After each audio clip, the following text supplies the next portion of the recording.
a salesperson. Repeat. Anyone who sells a product, service, or an idea is a salesperson. Based on this definition, आप बताइए साहब कौन नहीं बेच रहा?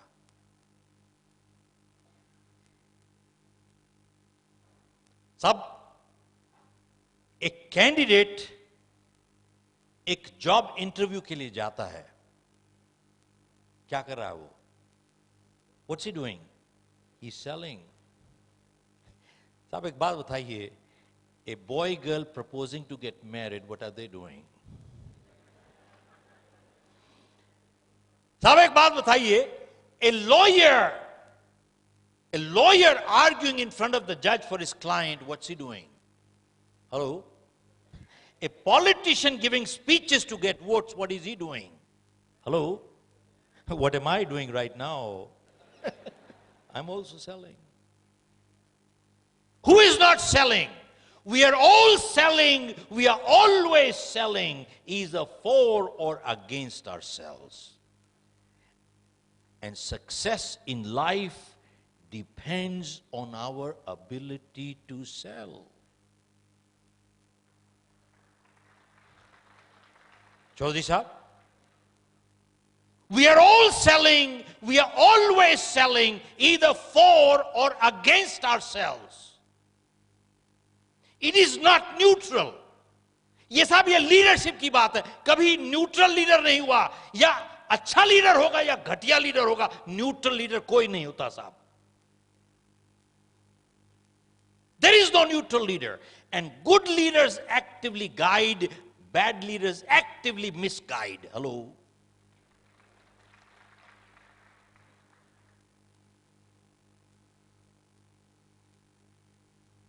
अच्छे लीडर गाइड करते हैं, बैड लीडर मिसगाइड. न्यूट्रल नहीं होता कोई लीडर भी साहब.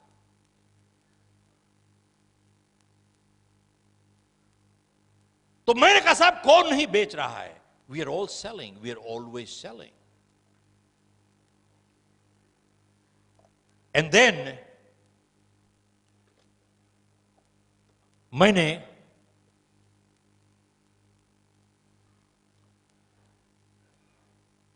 उनसे पूछा, बल्कि उन्होंने मुझसे पूछा कि साहब तो सेलिंग में अगर सफल होना चाहते हैं तो आपको you need to learn the tactics of selling.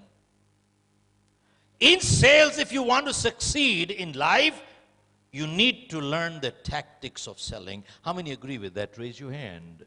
Not true. मैंने कहा साहब, in sales, you need to learn the principles of selling, not tactics of selling. Why? Because principles are based on foundation of integrity. Tactics are manipulative. बहुत फर्क है साहब. Tactics में आप manipulate करते हो, प्रिंसिपल्स जो हैं they are based on foundation of integrity. बहुत फर्क है. और फिर बोले कि साहब in selling you need to learn the tricks of the trade. मैंने कहा ना ना ना, गलत है साहब. Professionals learn the trade, they leave the tricks to the cheats and crooks. Leave the tricks to the cheats and crooks, learn the trade. आज statistics देखिए आप. Narayan Murthy said 90% of graduates that are coming out from our colleges, whether management or engineering colleges, they are not employable. How can you employ them? और बिल्कुल सही कह रहे हैं. And about 60 to 70%, ध्यान दीजिएगा साहब, 60 to 70% of engineering graduates today end up in sales jobs and they don't know how to sell. And funny part is, जानते हैं लोग अपने आप को सेल्समैन कहने से एक शर्म आती है उनको, उनका स्टेटस गिर जाता है. बेचने जा रहे हैं, लेकिन जानते हैं लोग क्या, लोग पूछते हैं उससे क्या काम करते हैं? मैं मार्केटिंग करता हूं जी, मैं मार्केटिंग करता हूं. सेल्समैन नहीं कह सकते अपने आप को, जानते हैं शर्मिंदा महसूस करते हैं. मैंने इस किताब में मार्केटिंग की डेफिनेशन दी है, जो मार्केटिंग पढ़ाते हैं. मार्केटिंग क्या होती है? Marketing only identifies and strategizes sources of money, gets no money. Only sales gets money. Are you with me? That's right.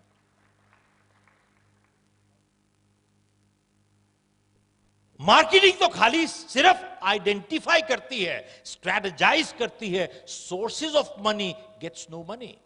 Only sales gets money. आप साहब किसी कंपनी की प्रॉफिट एंड लॉस अकाउंट देखिए, balance sheet देखिए, सिर्फ एक item profit side में लिखी होती है, वो क्या कहते हैं? सेल्स. और उसके अलावा हर चीज इज ओवरहेड्स.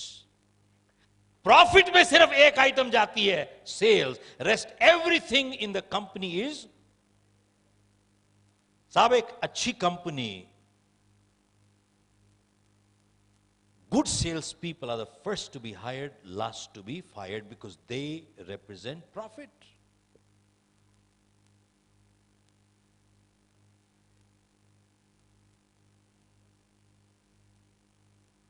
मैं आज इस वजह से शेयर कर रहा हूं कि बहुत से स्टूडेंट कम्युनिटी के लोग आए हैं यहां पे. वी मस्ट अंडरस्टैंड कि बुनियाद क्या है साहब. What is the foundation of leadership? जानते हैं, some of the greatest leaders in the world were the greatest sales people in the world. अगर वो अपना विचार नहीं बेच सकते तो साहब वो कौन से फॉलोअर बना पाएंगे जिंदगी में? एक फॉलोअर नहीं बनेगा उनका जिंदगी में. Some of the greatest leaders in the world were the greatest salespeople in the world. They were able to sell an idea. अपना विचार बेच पाए, तभी उनके पास लोग, इतनी जनता इकट्ठी हो गई साहब उनकी.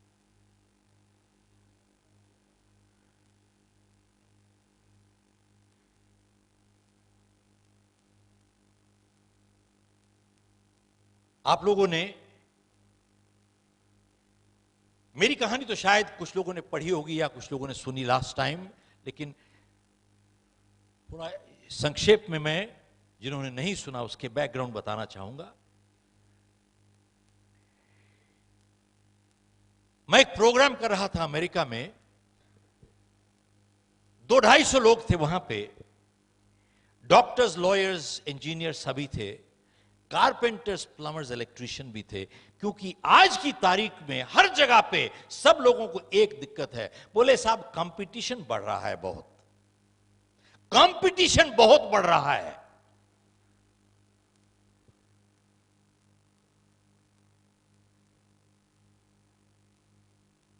साहब मैं आपसे पूछना चाहता हूं कि आज चाहे जो काम करें, कंपटीशन बहुत घना है. कितने लोग सहमत हैं? हाथ खड़ा कीजिए साहब. Yes, no. How many say yes? How many say no? How many are confused? अच्छा चलिए, कोई बात नहीं साहब. ऐसा है, बहुत पुरानी बात है. मैं वहां पे गया तो मैंने कहा, जाते ही मैंने कहा कि साहब इतिहास में कभी ऐसा मौका नहीं आया जैसा अब है. जितना आसान आज है सफल होना जिंदगी में, ऐसा कभी नहीं हुआ. रिपीट करता हूं, सफल होना जितना आसान आज है, ऐसा जिंदगी में कभी मौका नहीं आया, चाहे जो भी आपका प्रोफेशन हो. तो जब मैंने 2 बारी कहा तो एक आदमी पीछे से अपने बगल वाले को हाथ मार के कहते हैं कि साहब ये क्या बात कर रहे हैं. तो मैंने उसकी बात सुनी तो मैं उसके पास गया और मेरे को पूछता है कि साहब आप बताइए कि how come we have no competition. हमारा कंपटीशन ही नहीं है साहब. तो मैंने उससे एक सवाल पूछा. मैं आप सब लोगों से यही सवाल पूछ रहा हूं, तो ध्यान दीजिएगा क्योंकि आप लोगों को जवाब देना है, तो सवाल ध्यान से सुनिएगा. तो मैंने उससे सवाल यह पूछा और आप लोगों से वही पूछ रहा हूं. साहब आप कितने लोगों को जानते हैं जो सड़क पे चल रहे हैं इस टाइम, जो जितने उनको पैसे मिलते हैं उससे ज्यादा काम करने को तैयार हैं? कितने लोगों को जानते हैं आप? हेलो? Hardly any. सब ज्यादातर लोग ऐसे हैं जिनको जितने पैसे मिलते हैं उतना भी काम नहीं करना चाहते, और एक दूसरा वर्ग है जो उतना ही काम करता है जिससे उसकी जान छूट जाए साहब, और एक बहुत छोटी सी परसेंटेज है जिसको जितने पैसे मिलते हैं उससे ज्यादा काम करके वो आपको लौटाते हैं। मैंने उससे पूछा कि अगर आप उस छोटी सी परसेंटेज में आते हो, चाहे आपका जो भी प्रोफेशन हो, आप मुझे बताइए आपका कंपटीशन है कहां साहब? साहब आज की तारीख में आपको एक अच्छा वकील नहीं मिलता साहब। हेलो, ध्यान से सुनिएगा, कई वकील बैठे हुए यहां। आज की तारीख में आपको अच्छा वकील नहीं मिलता साहब, अच्छा डॉक्टर नहीं मिलता साहब, आपको अच्छा अकाउंटेंट नहीं मिलता, अच्छा प्लम्बर नहीं मिलता, अच्छा इलेक्ट्रीशियन नहीं मिलता। सवाल यह है कि जितने आपको पैसे मिलते हैं उससे ज्यादा काम करने को आप तैयार हैं? आप देखें, किसी सफल इंसान की जीवनी पढ़ें और किसी सफल ऑर्गेनाइजेशन की जीवनी पढ़ें आप, उन सब लोगों ने एक ही सिद्धांत से जिए हैं, और वो सिद्धांत है मुझे जितना मिलेगा उससे ज्यादा लौटाऊंगा अपने परिवार को, जितना मिला है उससे ज्यादा लौटाऊंगा अपनी कस्टमर को, जितना मिला है उससे ज्यादा लौटाऊंगा अपनी ऑर्गेनाइजेशन को, और जितना मिला है उससे ज्यादा लौटाऊंगा अपनी समाज को साहब।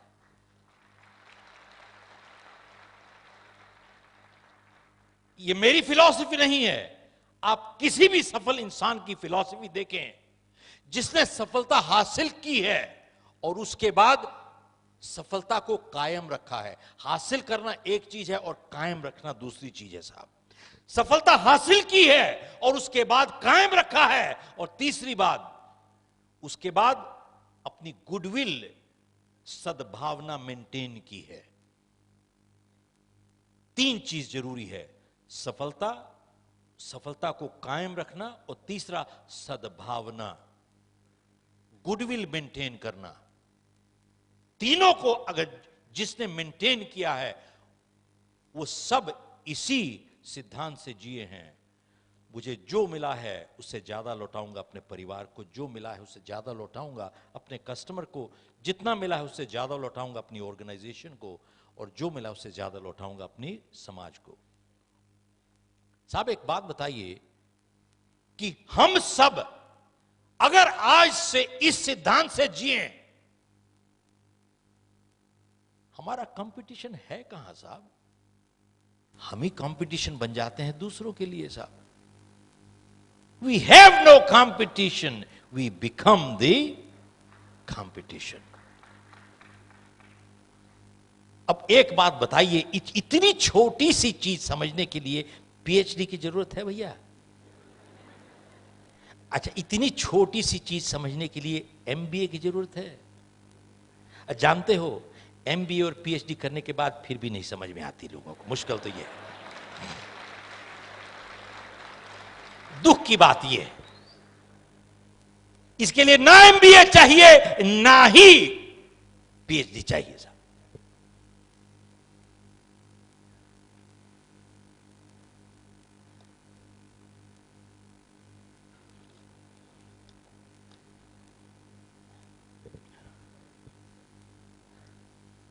भाई साहब, आपको 1973, अब जिन्होंने पहले सुना होगा उसके लिए थोड़ा सा रिपीट होगा, बट 1973 की बात बता रहा हूं। जनवरी 1973 मुझे बहुत अच्छी तरीके से याद है। हम लोग की कोल माइंस थी इंडिया में, तकरीबन 1000 लोग काम करते थे साहब। मैंने क्रिएट नहीं की थी, मैंने इनहेरिट की थी।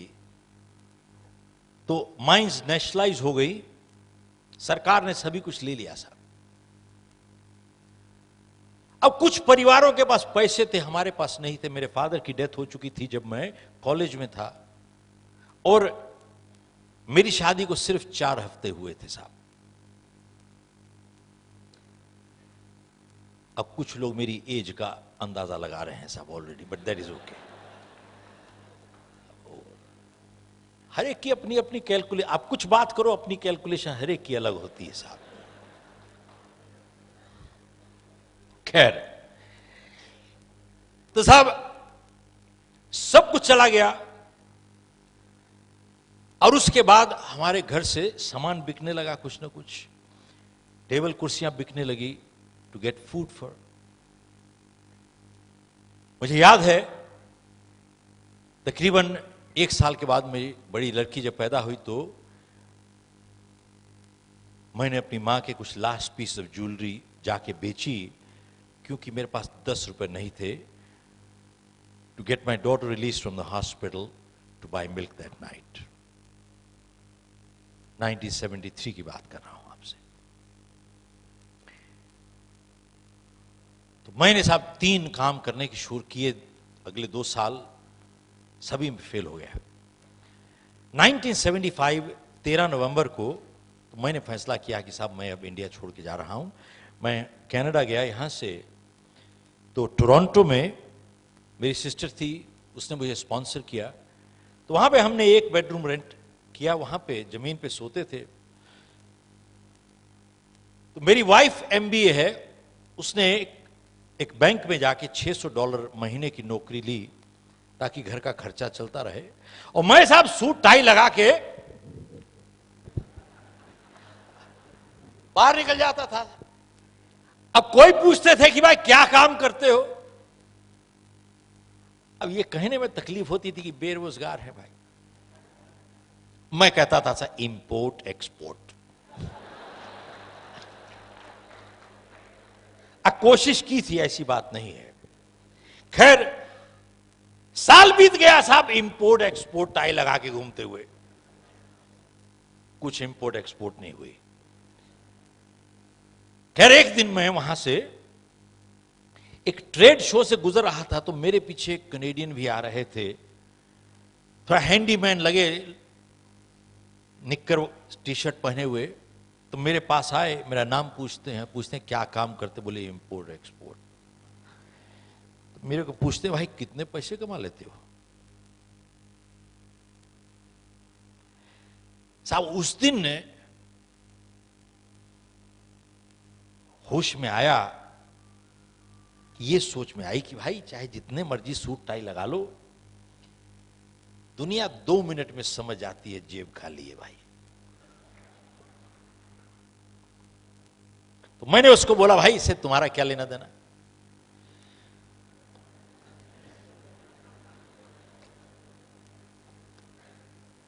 खैर मैंने उससे पूछा तुम्हारा नाम क्या? बोले बिल बियर। मैं कहा क्या काम करते हो? बोले मैं गाड़ियां साइमनाइज करता हूं। तब जिनको मालूम नहीं है साइमनाइज क्या होता है साहब, ये एक थोड़ा अंग्रेजी का बड़ा लफ्ज है, मशीन से गाड़ियां धोना और कुछ नहीं साहब। बोले गाड़ियां साइमनाइज करता हूं। मैंने कहा अच्छा, तुम कितने पैसे बना लेते हो भाई? बोले कभी $40 $50। तो दरवाजे से जैसे हम लोग निकल रहे थे, जैसे कि मेरे दिमाग से उसने एकदम पढ़ लिया हो, मेरे कंधे पे हाथ रख के मुझे रोक के कहता है गाड़ियां साफ करोगे भाई?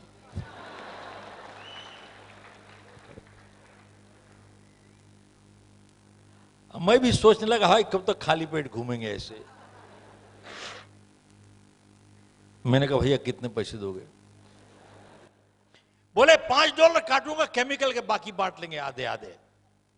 तो मैंने उससे पूछा कि भैया एक बात बताओ, गाड़ियां साफ करना को हाईटेक जॉइंट वेंचर कोलैबोरेशन तुमको थोड़ी चाहिए? अच्छे पैसे बना रहे हो, क्योंकि पैसे बांटने को क्यों तैयार हो गए? बोले गाड़ियां साफ करना अकेले टाइम नहीं गुजरता, कोई बात करने वाला मिल जाए टाइम निकल जाता है, इसलिए बांट रहा हूं और कुछ नहीं है साहब।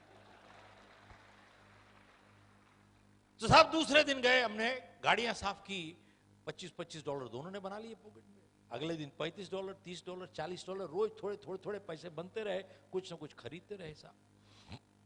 तभी मैंने अखबार में एक इश्तिहार पढ़ा कि अगर आप थोड़े एक्स्ट्रा पैसे कमाना चाहते हो तो घर घर जाके वो वैक्यूम क्लीनर की डेमोन्स्ट्रेशन किया कीजिए। तो मैंने कहा साहब ये बहुत बढ़िया है साहब, दिन में गाड़ियां साफ करूंगा, शाम को घर जाके वैक्यूम क्लीनर सफा करूंगा साहब। मैंने कहा ठीक है। तो मैं भी पहुंच गया साहब, 200-300 लोग थे वहां पे, खूब मोटिवेशनल लेक्चर दिया उन्होंने और मशीन पकड़ा दी। बोले जाके घर घर जाके डेमोन्स्ट्रेशन कीजिए और हर डेमोन्स्ट्रेशन के आपको $5 मिलेंगे साहब। अब भी साहब इतने ना समझ थे, समझ ही कुछ नहीं थी। हमने यही समझा कि खाली जाके डेमोन्स्ट्रेशन करनी पड़ती है, बेचना नहीं होता साहब। तो हम अपार्टमेंट बिल्डिंग में जाते थे, वहां पे दरवाजा खटखटाते थे, कोई दरवाजा खोलता था, मैं कहता था साहब आपको वैक्यूम क्लीनर नहीं खरीदना। तो पहले तो तसल्ली हो जाती थी, खरीदना नहीं है भाई, खाली डेमोन्स्ट्रेशन करवा लीजिए, $5 मिल जाएंगे। कुछ लोग तरस खा के कहते थे आओ भाई आ जाओ आ जाओ आ जाओ, कुछ लोग बाहर निकाल देते थे। एक दिन मैं डेमोन्स्ट्रेशन कर रहा था एक इंडियन परिवार के, यहां पे हस्बैंड वाइफ सोफा पे बैठे थे, मैं जमीन पे बैठा था। तो ये सज्जन वैक्यूम क्लीनर नहीं देख रहे थे, मेरी तरफ देख रहे थे। तो मैंने उनसे पूछा कि साहब कुछ गलती हो गई? बोले ना। तो मैंने पूछा कि भैया ऐसे क्यों देख रहे हो? मेरे से पूछता है जिंदगी में कभी लाइफ इंश्योरेंस बेचा है? मैंने कहा भाई मैं वैक्यूम क्लीनर यहां पर रगड़ रहा हूं, तू बात क्या कर रहा है? पूछता है जिंदगी में कभी लाइफ इंश्योरेंस बेचा है? मैंने कहा ना भैया कभी बेचा नहीं है, ना ही बेचूंगा, क्योंकि मुझे याद है इंडिया में वो एजेंट, वो लूट, वो चुंबक आपकी लाइफ पकड़ लेता था जब तक दस्तखत ना करो साहब। तभी उसको कहते थे लाइफ इंश्योरेंस एजेंट, आपकी लाइफ पकड़ लेता था साहब। तो मैंने कहा साहब मैं जिंदगी में लाइफ इंश्योरेंस एजेंट कभी नहीं बनूंगा साहब।